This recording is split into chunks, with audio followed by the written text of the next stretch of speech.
नमस्कार दोस्तों, उम्मीद करता हूँ आप सभी लोग अच्छे होंगे। मैं हूँ शानू और बुक शिक्षा हिंदी यूट्यूब चैनल में एक बार फिर से आप सभी का स्वागत है। आज की इस वीडियो में हम लोग बात करेंगे प्रदोष व्रत के महत्व के बारे में और प्रदोष व्रत की पूजा विधि के बारे में और प्रदोष व्रत के उद्यापन की विधि के बारे में। साथ ही साथ हम लोग सुनेंगे प्रदोष व्रत की कथा।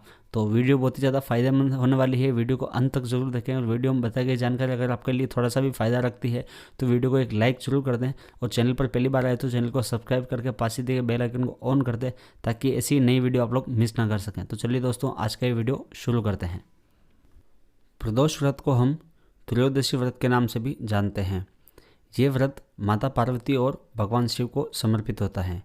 पुराणों के अनुसार इस व्रत को करने से बेहतर स्वास्थ्य और लंबी आयु की प्राप्ति होती है। शास्त्रों के अनुसार प्रदोष व्रत एक साल में कई बार आता है। प्राय यह व्रत महीने में 2 बार आता है। प्रत्येक महीने में हम कृष्ण पक्ष और शुक्ल पक्ष को त्रयोदशी मनाते हैं। प्रत्येक पक्ष की त्रयोदशी के व्रत को प्रदोष व्रत कहा जाता है। सूर्यास्त के बाद और रात्रि के आने से पहले का समय प्रदोष काल कहलाता है। इस व्रत में भगवान शिव की पूजा की जाती है। हिंदू धर्म में व्रत, पूजा पाठ, उपवास आदि को बहुत महत्व दिया गया है। ऐसा माना जाता है कि सच्चे मन से व्रत रखने वाले व्यक्ति को मनचाहे वस्तु की प्राप्ति होती है। वैसे तो हमारे हिंदू धर्म में हर महीने की प्रत्येक तिथि को कोई ना कोई व्रत या उपवास होते हैं, लेकिन इन सब में प्रदोष व्रत की बहुत बड़ी मान्यता है। मान्यता यह भी है कि भगवान शिव प्रदोष के समय कैलाश पर्वत स्थित अपने रजत भवन में नृत्य करते हैं। इसी वजह से लोग शिव जी को प्रसन्न करने के लिए इस दिन प्रदोष व्रत रखते हैं। इस व्रत को करने से सारे कष्ट और हर प्रकार के दोष मिट जाते हैं। कलयुग में प्रदोष व्रत को करना बहुत ही मंगलकारी बताया गया है और शिव कृपा का प्रदान करने वाला व्रत बताया गया है। सप्ताह के 7 दिन किए जाने वाले प्रदोष व्रत का विशेष महत्व है। प्रदोष को कई जगहों पर अलग अलग नामों द्वारा जाना जाता है। यहीं दक्षिण भारत में लोग प्रदोष को प्रदोषम के नाम से भी जानते हैं। पुराणों के अनुसार प्रदोष व्रत को करने का फल 2 गायों के दान के जितना बताया गया है। आइए बात करते हैं प्रदोष व्रत करने की विधि के बारे में। प्रदोष व्रत करने के लिए सबसे पहले आप त्रयोदशी के दिन सूर्योदय से पहले उठ जाएं। स्नान आदि करने के बाद आप स्वच्छ और साफ धुले हुए कपड़े पहन लें। उसके बाद आप बिलपत्र, अक्षत, दीप, धूप, गंगाजल आदि से भगवान शिव की पूजा करें। इस व्रत में भोजन ग्रहण नहीं किया जाता।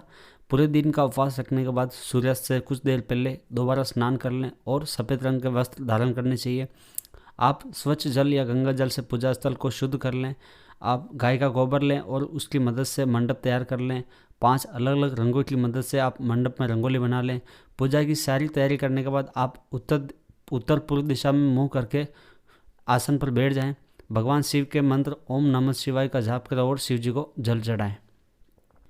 आइए बात करते हैं जो लोग प्रदोष व्रत करते हैं वो लोग इस व्रत का उद्यापन किस विधि से करें। जो उपासक इस व्रत को 11 या फिर 26 त्रयोदशी तक रखते हैं उन्हें इस व्रत का उद्यापन विधिवत तरीके से ही करना चाहिए। व्रत का उद्यापन आप त्रयोदशी तिथि पर ही करें। उद्यापन करने से एक दिन पहले भगवान श्री गणेश की पूजा अवश्य करें और उद्यापन से पहले वाली रात को कीर्तन करते हुए जागरण करना चाहिए। अगले दिन सुबह जल्दी उठकर पूजा स्थल पर मंडप बनाना चाहिए और उसे वस्त्रों और रंगोली से सजाना चाहिए। ओम उमा सहित ओम नमः शिवाय मंत्र का 108 बार जाप करते हुए हवन करना चाहिए और हवन में आहुति के लिए हमेशा खीर का प्रयोग करना चाहिए। हवन समाप्त होने के बाद भगवान शिव की आरती और शांति का पाठ करना चाहिए और अंत में 2 ब्राह्मणों को भोजन कराना चाहिए और अपने इच्छा और सामर्थ्य के अनुसार दान दक्षिणा देते हुए उनसे आशीर्वाद लेना चाहिए। आइए सुनते हैं प्रदोष व्रत की कथा। स्कंद पुराण में दी गई एक कथा के अनुसार प्राचीन समय की बात है। एक समय एक विधवा ब्राह्मणी अपने बेटे के साथ रोजाना भिक्षा मांगने जाती थी और संध्या के समय लौट आती थी। हमेशा की तरह एक दिन जब वे भिक्षा लेकर लौट रही थी तो उसने नदी किनारे एक बहुत ही सुंदर बालक को देखा, लेकिन ब्राह्मणी नहीं जानती थी कि वह बालक कौन है और किसका है। दरअसल उस बालक का नाम धर्मगुप्त था और वह विदर्भ देश का राजकुमार था। उस बालक के पिता को जो कि विदर्भ देश के राजा थे, दुश्मनों ने उन्हें युद्ध में मौत के घाट उतार दिया था और राज्य को अपने अधीन कर लिया था। पिता के शोक में धर्मगुप्त की माता भी चल बसी और शत्रुओं ने धर्मगुप्त को राज्य से बाहर कर दिया। बालक की हालत देखकर ब्राह्मणी ने उसे अपना लिया और अपने पुत्र के समान ही उसका पालन पोषण करने लगी। कुछ दिनों बाद ब्राह्मणी अपने दोनों बालकों को लेकर देवयोग से देव मंदिर गई, जहाँ उसकी भेंट ऋषि सांडिल्य से हुई।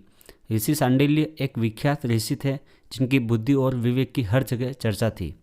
ऋषि ने ब्राह्मणी को उस बालक के अतीत यानी कि उसके माता पिता की मौत के बारे में बताया, जिसे सुन ब्राह्मणी बहुत उदास हुई।